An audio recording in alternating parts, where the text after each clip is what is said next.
Ջապայանի վերաբերյալ եւ Հաստաբանը եւ նրան տեսակցող պատգամավորը ահազանգում են, որ ունի կոնկրետ առողջական խնդիրներ եւ անհետաձգելի վիրահատության կարիք։ Նախ ընդհանուր առմամբ նշեմ, որ քննարկվել են քրեակատարողական հաստատություններում մահվան դեպքերի, դրանց պատճառների եւ մտահոգիչ վիճակագրության հետ կապված հարցերը։ Կարծում եմ, որ այս հարցադրումը ամենակարևորներից է, երևի թե նկատել եք, որ ինքս էլ շատ ակտիվ եմ այս հարցերի հետ կապված, նաեւ հրապարակային բարձրաձայնելու տեսանկյունից, բայց բացի հրապարակային բարձրաձայնելուց նաեւ ընթացիկ աշխատանքների շրջանակներում այս առումով անընդհատ ենք պետական իրավասու մարմինների տարբեր գործընկերների հետ, ազգային ժողովի պատգամավորների հետ այս հարցերը ոչ միայն քննարկման առարկա դարձնում, այլ փորձում հարցերին լուծումներ գտնել։ Եթե ինչ որ նեղ ավելի հարցեր ձեզ կհետաքրքրեն, ուրախ կլինեմ նրանց պատասխանել։ Հիմա ինքս չխորանամ այդ բոլոր հարցերի ներկայացմանը, որովհետև անվերջ կարելի է խոսել։ Ես կարծում եմ համակարգային լուծումներ են այս առումով անհրաժեշտ Հայաստանի Հանրապետությունում։ Ինչ վերաբերում է ձեր հիշատակած կոնկրետ դեպքին, խոսքը անհատական դեպքի էր վերաբերում եւ նաեւ բոլոր գործընկերներն էլ հատուկ շեշտադրեցին, որ բժշկական գաղտնիքի հետ կապված հարցադրումներ կան եւ բնականաբար հիմա որևէ մեկս չի կարող բարձրաձայն այս պահի դրությամբ դրա վերաբերյալ խոսել, բայց մենք էլ եթե դեմ չեք, քանի որ նաեւ խնդիրը այստեղ բարձրաձայնվեց, մենք մեր հաստատության տեսանկյունից մի քանի ոչ միայն ճշտումներ, նաեւ գործիքակազմեր կիրառենք եւ դրանից հետո նաեւ հնարավորություն կունենանք այդ թվում զանգվածային լրատվության միջոցների հետ հաղորդակցություն բարելավել եւ հասկանալ թե իրավիճակը ինչպիսին է։ Վերջի անգամ ամսափազաններին երբեք այցելել եւ պատրաստում անել, քանի որ ասում են Միքայել Աջապանյանի վիճակը ծայրահեղ ծանր է եւ հետաձգման ենթակա չի, նոր նախարարն էլ ասում է նման բան չկա։ Հրապարակման ենթակա ցանկացած տեղեկատվության պարագայում բնականաբար հրապարակային կներկայացնենք, այսինքն մեթոդաբանությունը թե ինչպես ենք հասցեավորելու այս հարցերը միանշանակ նաեւ ձեզ տեղեկացված կլինի, հաղորդակցված կլինի։ Ինչ վերաբերում է այցելություններին, այո, ես ինքս էլ եմ այցելել, աշխատակազմն է մի քանի անգամ այցելություններ իրականացրել, միայն այցելով չի իհարկե, որ այս հարցերը հասցեավորվում են։ Այո, իհարկե, այո։ Դեռևս ոչ եւ դարձյալ կրկնում եմ ազատությունից զրկման վայրեր այցերն անընդհատ են իրականում պետք է անկեղծ լինեմ նաեւ ազատությունից զրկված անձանց քանակն է բավականին մեծ ես անընդհատ փորձում եմ նաեւ ինքս այցերին ներգրավվել իհարկե մի հոգու համար բավականին բարդ է այդքան մեծ բանտային բնակչությանը անընդհատ այցերի միջոցով նաեւ խնդիրների հասցեավորում իրականացնել անձնապես բայց փորձում եմ նաեւ անձնապես ներգրավվել ասաց որ նաեւ հետ աշխատում են շատ լավ է բայց ամեն դեպքում Միքայել Սրբազանի հետ կապված դուք նոր իմացաք թե ավելի վաղ ընկահազանգել եք մի դա ճիշտ է որ դուք ասում եք պետք է ինչ-որ հստակություն ավելի վաղ դուք գիտեք Սրբազանի վիճակի մասին եթե ընդդիմադիր պատգամավորը ձեզ տեղեկացրել մենք ըստ էության պարոն Դանիելյանի հետ այս հարցով նախապես հաղորդակցություն չենք ունեցել բայց ինքս էլ պիտի արձանագրեմ որ պարոն Դանիելյանը բազմաթիվ հարցեր կա որ ինքն էլ բարձրաձայնում է եւ նաեւ համատեղ ենք աշխատում այդ խնդիրների լուծման ուղղությամբ ինքս էլ պիտի արձանագրեմ որ շատ կարեւոր է որպեսզի ազգային ժողովի պատգամավորներն էլ այս հարցերով ոչ թե պարզապես զբաղվեն բարձրաձայնելու միջոցով այլ նաեւ կառուցողական լինեն միանշանակ այս հարցերի հետ կապված շատ կառուցողական համագործակցություն ունենք ու նաեւ հատուկ շեշտադրեմ մի շարք հարցեր նաեւ այդ համագործակցության միջոցով լուծումներ են ստացվել Հիմա ինչ եք անելու Միքայել Սրբազանի համար որպեսզի անհապաղ arczepiskopos-ը բժշկական օգնություն Ես արդեն մեկ անգամ հարցին պատասխանեցի, հիմա էլ ասեմ, ճշտումներից հետո, որովհետև մենք շատ գործիքակազմեր ունենք այս հարցերին անդրադառնալու, պարտադիր նաև ձեզ կհաղորդակցենք։ Տիկին Մանասյան, դուք պատահականից եք մասնակցում, արդյոք դա վերաբերվող է, ձեր դիրքորոշումը այս ամենի հետ կապված Փաշինյանի հետ կապված մասնակցած պատահականից եք մասնակցում եւ ամեն դեպքում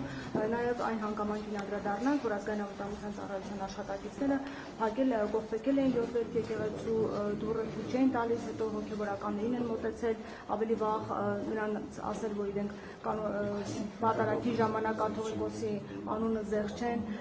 երեք տեսանք, որ քաղաքացիներին ուժ կիրառելով դուրս էին հանում եկեղեցուց միայն նրա համար, որ կաթողիկոսի անունն հնչեցրել պատարագի ժամանակ։ Դուք այստեղ խնդիր չեք տեսնում, մարդու իրավունքների խախտում չեք տեսնում։ Նախ նշեմ, որ ես ինքս առաքելական եկեղեցու հետևորդ եմ եւ պատարագների մասնակցում եմ պարբերաբար եւ ոչ միայն այժմ, այլ դա եղել է այդպես, թե իմ մանկության տարիներին, թե հետագայում, այդ թվում այժմ։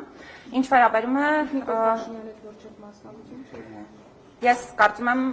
որ մարդու իրավունքների պաշտպանի առաքելությունը շատ ակնհայտ պետք է լինի յուրաքանչյուր անձի համար նախ։ նաև նկատել եք, որ ես ինքս երբեք իմ կրոնական համոզմունքները շատ այսպես ակնհայտ ցույց չեմ տալիս ինչու, որովհետև ցանկացած կրոնական կազմակերպության ներկայացուցիչ, ոչ միայն այն կրոնական կազմակերպության հետևորդները եւ ներկայացուցիչները, որ կազմակերպության հետևորդ եմ ես, մասնավորապես առաքելական եկեղեցու, այլ ցանկացած կրոնական կազմակերպության ներկայացուցիչ պետք է իմանա, որ կարող է պաշտպանություն ստանալ մեր հաստատության կողմից եւ երբեք չի ունենա կողմնակալ մոտեցում, հա, թե իմ թե հաստատության կողմից։ Ես կարծում եմ, որ այդ առումով մենք կարողանում ենք աշխատել բոլոր կրոնական կազմակերպությունների հետ, նաեւ էթնիկ փոքրամասնությունների հետ, որոնք եւս ունեն այլ կրոնական համոզմունքներ, նաեւ աթեիստների հետ, այդ թվում իրենց իրավունքները պաշտպանելիս, հետեւաբար ի ցույց երբևէ չեմ դնում կրոնական կազմակերպությունների առումով ունեմ իմ վստահությունը եւ այդ առումով նաեւ հրապարակային եմ խոսել կրոնական կազմակերպությունները պետք է ինքնաբար լինեն եւ ինքնաբարությունը պետք է երաշխավորված լինի կրոնական կազմակերպությունները նաեւ չեն կարող քաղաքական գործընթացներին ուղղակիորեն մասնակցել ինչ վերաբերում է Գյումրիում տեղի ունեցած դեպքերին հիմա պարզապես հատուկ շեշտադրեմ որ մենք պաշտոնական պարզաբանում ենք պահանջելու որից հետո միայն ես ինքս կարողանամ ձեր հարցերին պատասխանել Մեկը գոռում է քաղաքացիներից ասում է կաթողիկոսը Գարեգին Երկրորդն է նրան արագ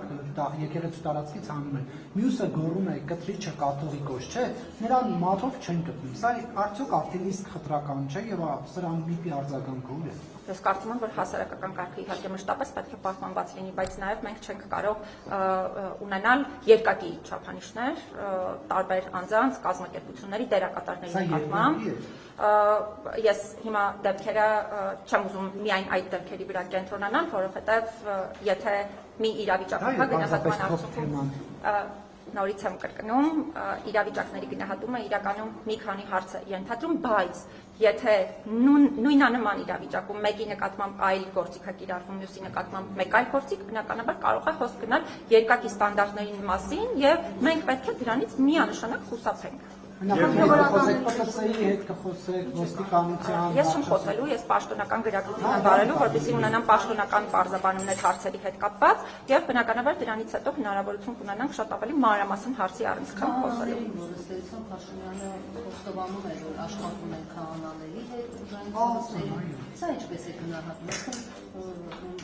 Ավանդույթում մարդիկ է սովորական եւ ԱԱՑ-ն զբաղվում է